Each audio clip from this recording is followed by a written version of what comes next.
there we have a Samsung Galaxy M33, and today I will show you how you can scan QR codes by this device.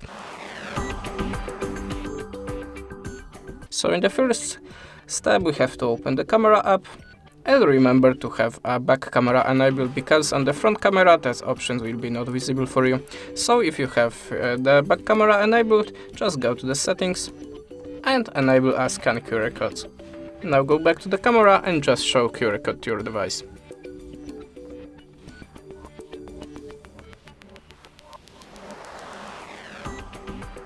Here you can see it scanned perfectly. Now you can copy that or open in the browser. And that's it, this is the address from the QR code, so it works perfectly. That's it, thanks for the watching, leave us a subscribe or comment, and goodbye.